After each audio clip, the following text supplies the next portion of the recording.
Hello and welcome to our next lesson on this topic about competition and adaptation. So today we're going to be looking at natural selection. So the title you need to write in your book is Natural Selection. By the end of the lesson you should be able to state that organisms have changed over time and give some examples to show that. You should be able to describe the process of natural selection, and you should be able to explain how natural selection leads to evolution. So our first key word that we're going to write down today is the word evolution. Evolution. E-V-O-L-U-T-I-O-N. Now, evolution can be defined as a change in a species over a long period of time. So a change in a species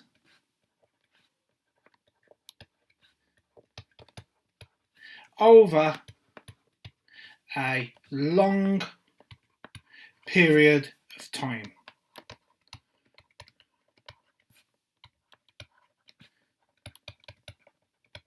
Okay, now when we're talking over a long period of time, we mean that it happens over millions of years. So we can add underneath this, and I'm going to put it in red, that it takes millions of years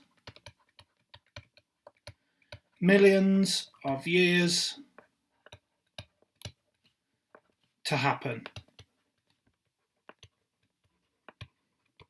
Okay, so when we're talking over a long period of time, we're talking in the time frame of millions of years. It's believed that all life started as a unicellular organism that lived in water, and over time these organisms have changed to result in lots of species that we see around us today. So we can just put here, it is believed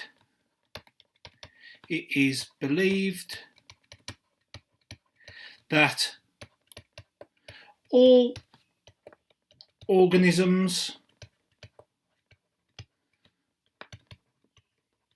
originated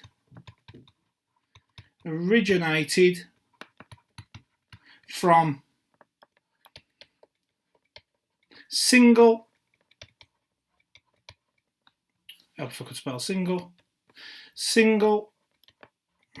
celled organisms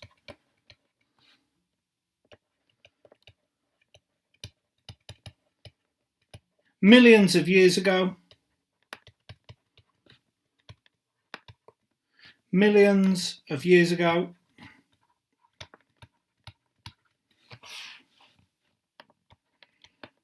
through evolution.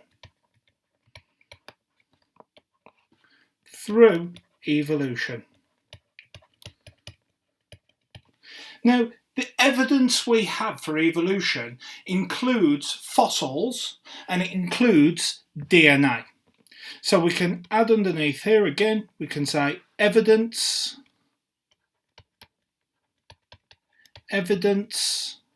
for evolution comes from DNA,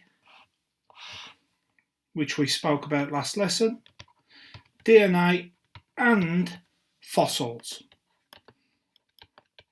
So the first one I want to talk about very briefly, number one, is DNA. We're not going to go into this one in too much detail, but we do need to mention it, okay? You share about 90% of your DNA with a gorilla, 97% to be exact, and about 50% of your DNA with a banana. Okay, so half of your DNA is the same as that we find in bananas. So all organisms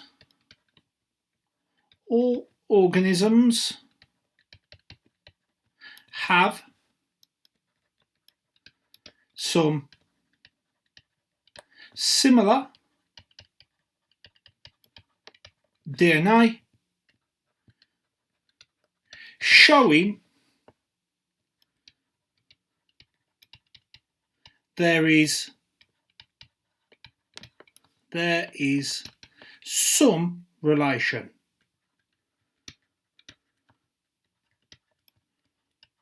So because you have 50% of your DNA, the same as a banana's, therefore you must be somewhat related to a banana. You must have some of the genes that a banana has, and therefore you have inherited those from your parents, from your grandparents, from your great-grandparents, so as a banana, and that shows at some point we were linked. The second piece of evidence, so number 2, is fossils. Fossils. Now, there are some images on the PowerPoint, but I'm just going to add them into here. So we want to add an image, and we want the image of a dinosaur fossil. Okay. Now, this is taken from the PowerPoint. If you look at it, it is the hard remains of a dinosaur. Okay, this is a fossil. So a fossil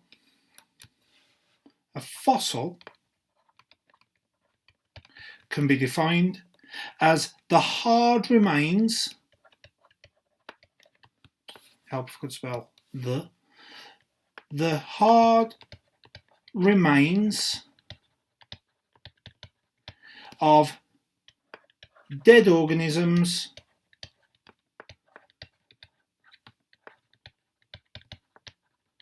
from millions of years ago.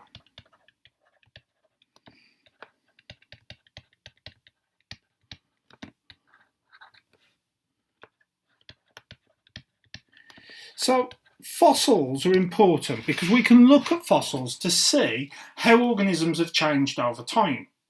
So we know that there's no velociraptors around at the moment, okay? So looking at this, we can say that this was an organism that lived millions of years ago. There's none of them left now, therefore they must have gone extinct. This is a fossil we can look at to see how organisms have changed over time. So we can add to this by saying, and what colour would be suitable to use? We'll use this reddy pink colour. We can say fossils can show how organisms have changed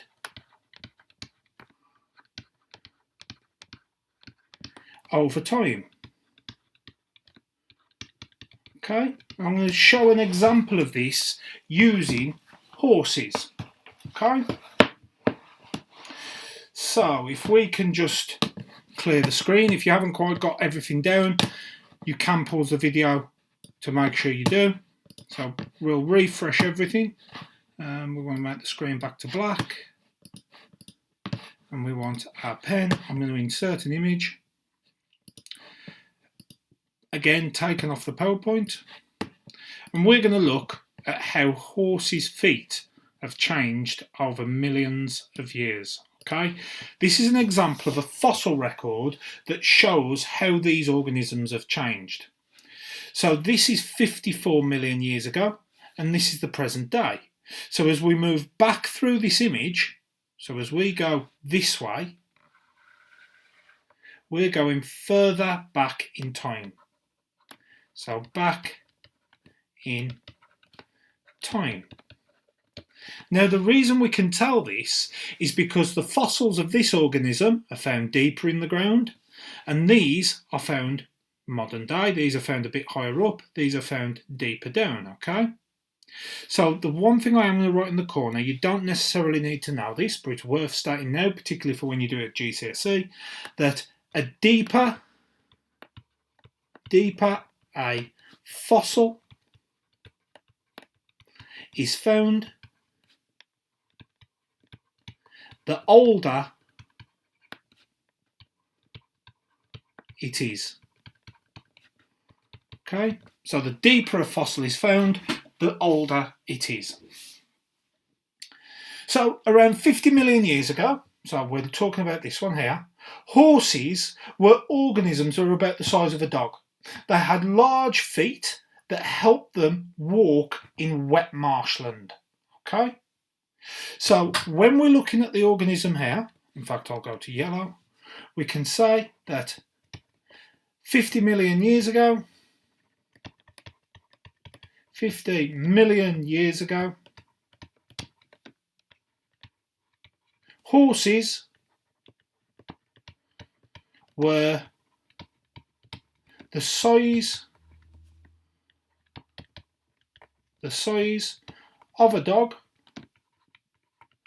with big feet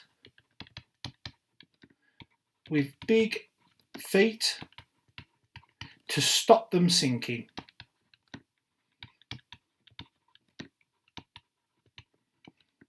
Okay, so by looking at the fossil record, 50 million years ago, horses were about the size of a dog and they had big feet to stop them sinking.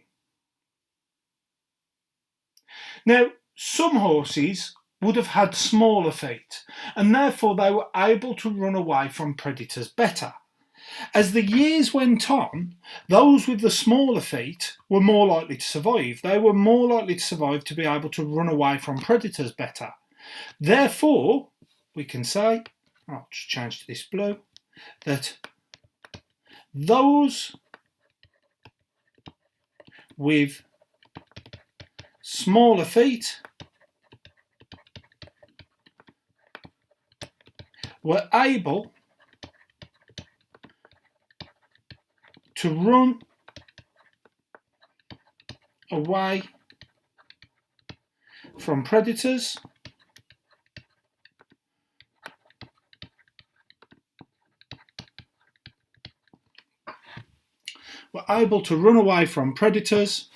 and more likely to survive.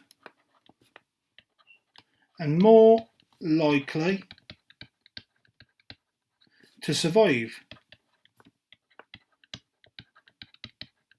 Therefore, as time went on, we found that more of the horses had these smaller feet, because the ones with the bigger feet, although they didn't sink in the mud, they were caught by predators and eaten. Okay? This continued to happen, and eventually horses got to a point where their feet got smaller and they got bigger. Okay? So if you look at the feet of this one, its feet have got even smaller and the horse has got bigger. So the feet get smaller and the horse gets bigger.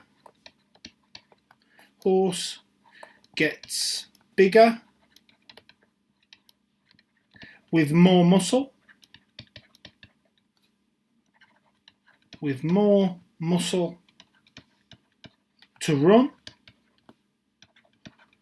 Therefore, we've got to a point now where the horse is what we see. However, over 50 million years of evolution, we've seen the horse go from a dog-sized animal to these giant mammals that we see today. This is an example of evolution. So our evolution would be going this way. The organisms changed over time. So evolution, our horses have changed over time. But the question is, why do horses change over time? Why do all organisms change over time? So we can refresh our screen. We've spoken about evolution. We now need to think why evolution happens. So our next key term is the term natural selection. Natural selection. Now, natural selection can be that organisms, or can be defined as even, organisms with the best adaptations. Remember, we did a lesson on adaptation. Adaptations for an environment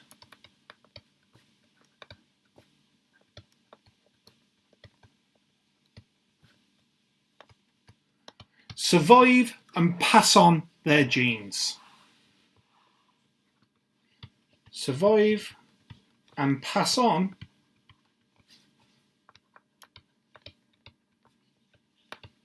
their genes to the next generation.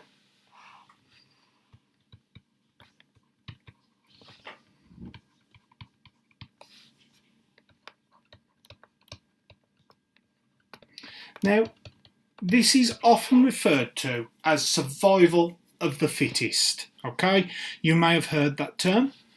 So we'll just put in red here, survival of the fittest. So you may hear natural selection referred to as survival of the fittest. Excuse me for 1 second, I need to have a drink of water.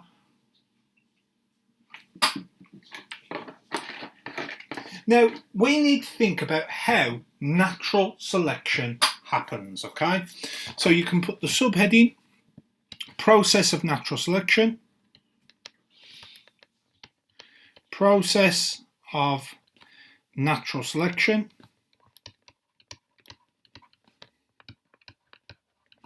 and you can underline that in your book. Make sure you've got a bit of space because we are going to be doing a flow diagram down the side of the page. So the first step of natural selection is that a group of organisms or organisms in a species have lots of variation due to their genes. So organisms in a species have lots of genetic variation.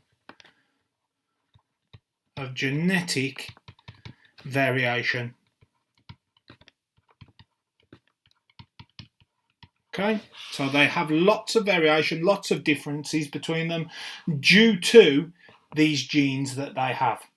Okay, now the next step, so step 2,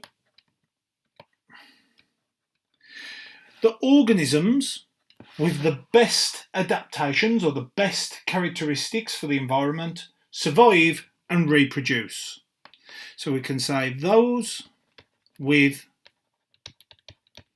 the best characteristics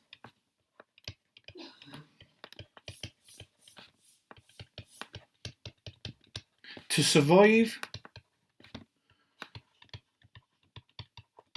in an environment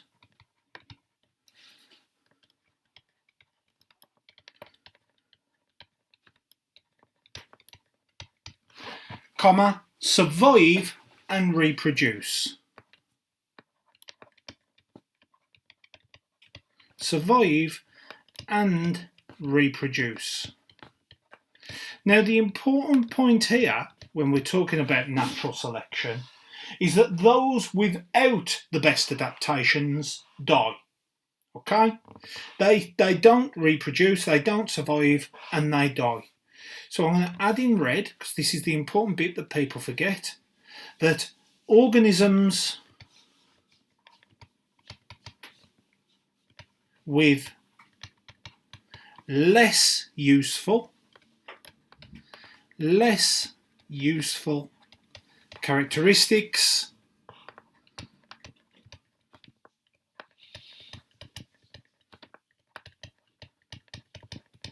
die without reproducing.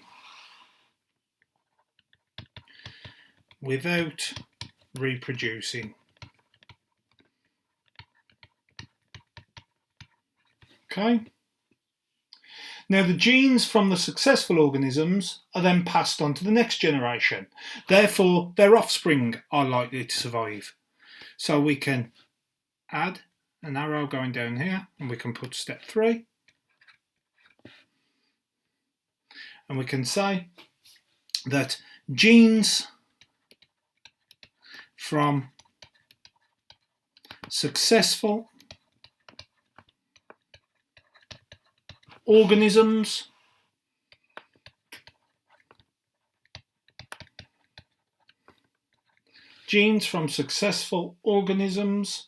passed to the offspring,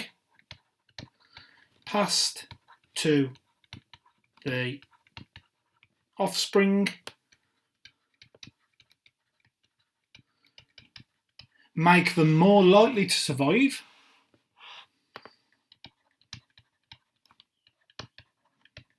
make them more likely to survive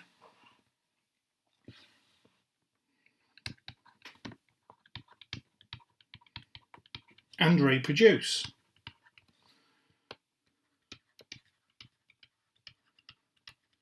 Okay.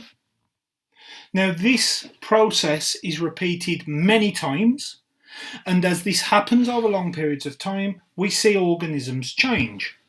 So we can put number 4, and we can add our white pen back. Number 4. This process is repeated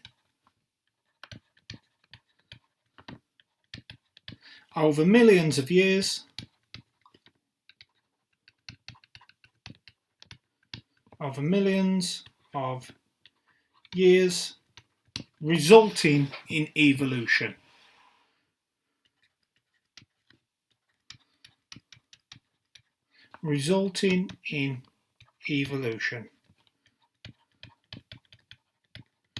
Okay, so organisms of a species have lots of genetic variation. Those with the best characteristics to survive in an environment survive and reproduce. The organisms with less successful characteristics die without reproducing.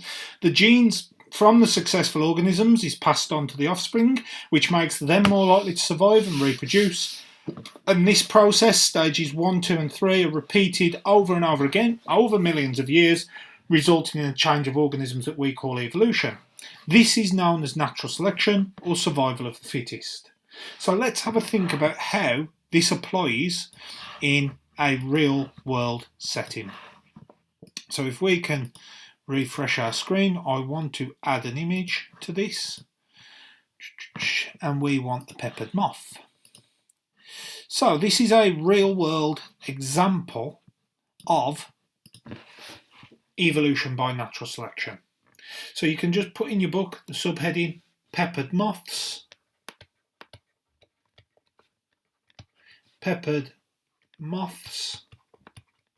and underline it. Now, just for your reference, I'm going to change to orange. This diagram here is before the Industrial Revolution. Now, you should have done about the Industrial Revolution in history, when in England we moved from arable farming and people started to move into cities to work in factories. And this diagram here is after the, I don't know what I've done there, after the Industrial Revolution. So on the left is the peppered moths on before the Industrial Revolution, and on the right is afterwards, okay? So before the Industrial Revolution, peppered moths are found in 2 types. They're found as white and they're found as black. So we can say, well, they're not white, they're sort of like a browny colour. So peppered moths, help if I spell peppered right. Peppered moths are found as pale and black. Now, the images shown on the left before the Industrial Revolution is on tree bark, and you can clearly see one peppered moth here, and there is a second one here. There's 2 peppered moths in this image, okay? Now, before the Industrial Revolution, trees in areas around factories were bark coloured, and therefore pale moths were much better camouflaged than black ones. Therefore, the pale moth was more likely to survive, reproduce, and make more pale moths. The black moth was more likely to get eaten and not reproduce and not make more black moths. Okay? So we can put here before the Industrial Revolution,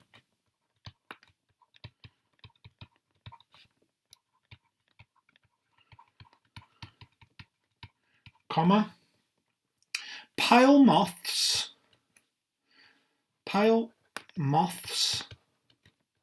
were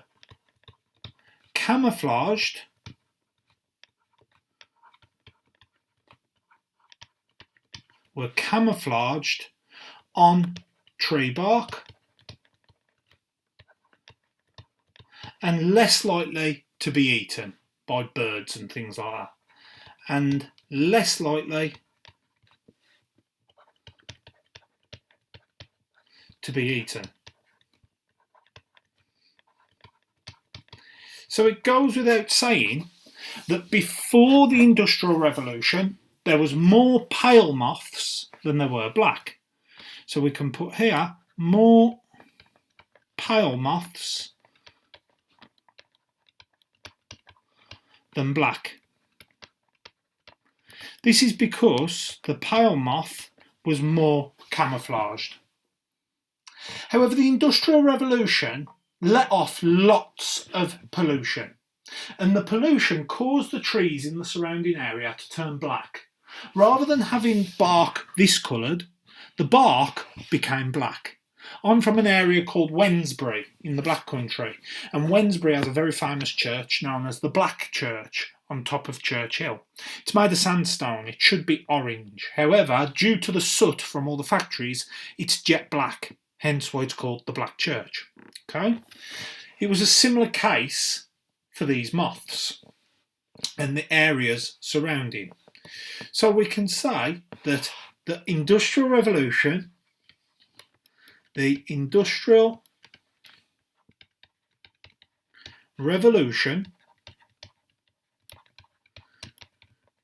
created so much pollution that tree bark was turned black. Now, if you look after the Industrial Revolution, these white or pale coloured moths now stood out, whereas the black coloured moths were much more camouflaged.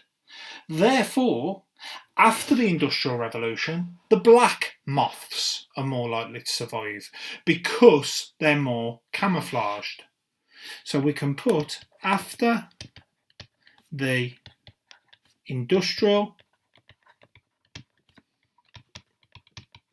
Revolution, black moths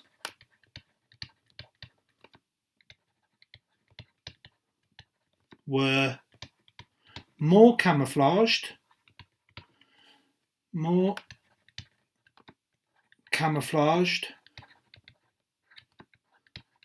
and therefore more likely to survive.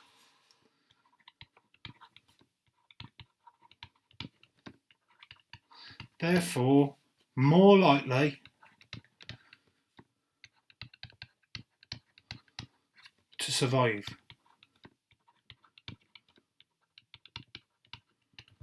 Okay. After the Industrial Revolution, there were more black moths than pale. Therefore, we have seen evolution. Evolution has taken place. So evolution has taken place. We've got these moths going from a more pale colour to a more black colour. And not only that, but it was evolution by natural selection. It was by the organisms with the best characteristics that were more likely to survive.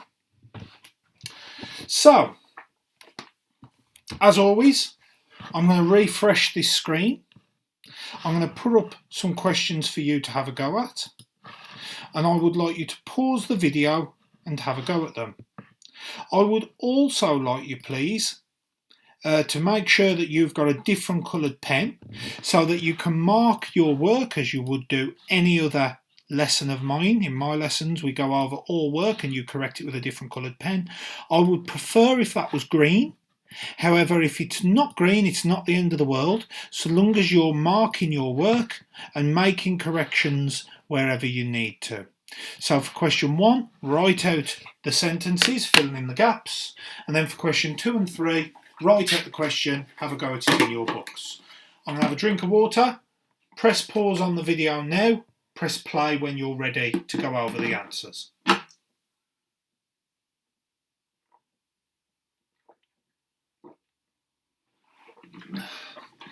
Okay, so you should have had a go at these questions on the board. You should have a different coloured pen to hand. Let's go over them. I need a red pen. So it should say that all living organisms have evolved from a common ancestor. This process has taken millions of years. Fossils provide evidence for evolution. Fossils provide evidence for evolution. These are the remains of plants or animals that died long ago, which have turned into stone. So number 1 should read, all living organisms have evolved from a common ancestor. This process has taken millions of years. Fossils provide evidence for evolution. These are the remains of plants or animals that have died long ago, which have turned to stone. Question 2 says, describe the process of natural selection. So I'm going to start up here to give us some more room. So question number 2, we can say, for 1 mark, that organisms with the best adaptations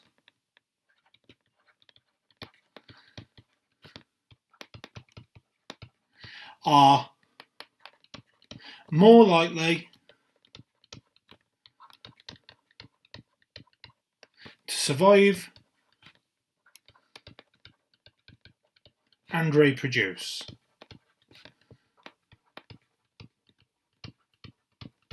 Okay, so they're more likely to survive and reproduce. The offspring that they make are more likely to have the adaptations to make them successful.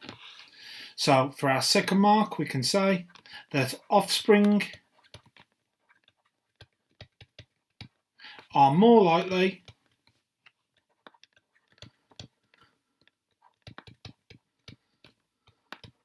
to have adaptations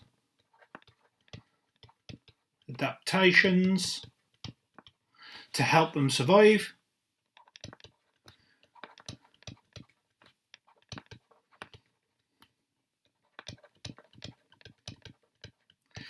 and finally, for your 3rd mark, those without the adaptations die without reproducing.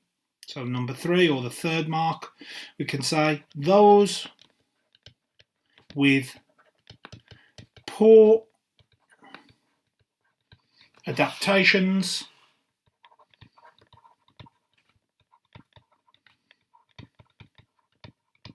are more likely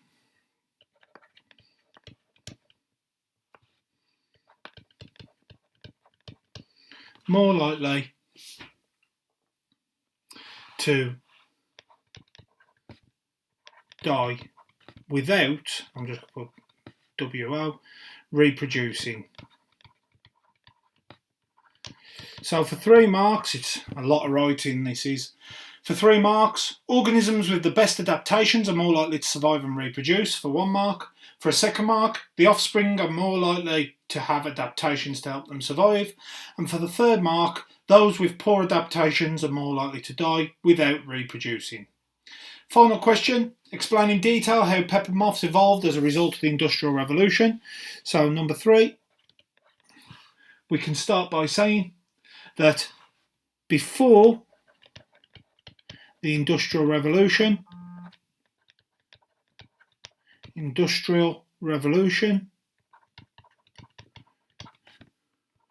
and from now on I'm just going to put IR in capitals. So before the Industrial Revolution, pale moths more likely to survive.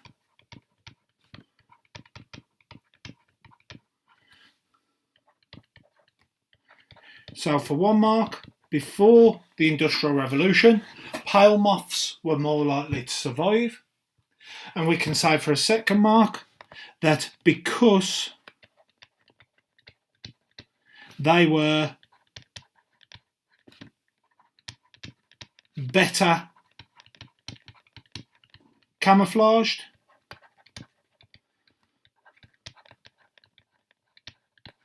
from predators,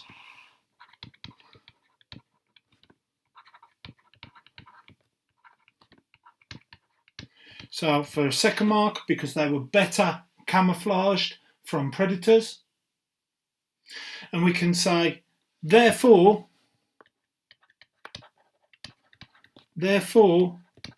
most moths were pale.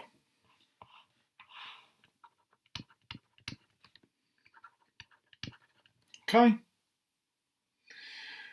We can then say that after the Industrial Revolution, so after the Industrial Revolution, trees became black. Trees became black for a 4th mark. For a 5th mark, we can then say that therefore black moths were better camouflaged. Therefore black moths are better camouflaged.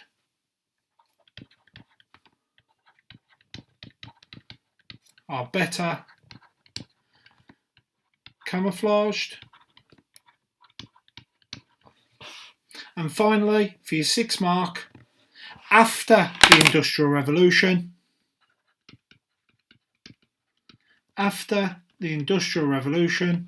more moths were black. More moths were black.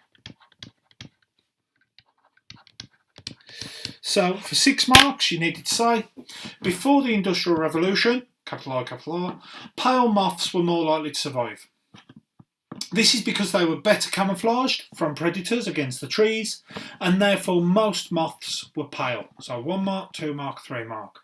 For a 4th mark, you needed to say that after the Industrial Revolution, the trees became more black. For a 5th mark, therefore black moths are better camouflaged. And for a 6th mark, after the Industrial Revolution, more moths were seen as black. So you should now be able to state how organisms have changed over time, giving examples. You could use the peppered moth, you could use horses.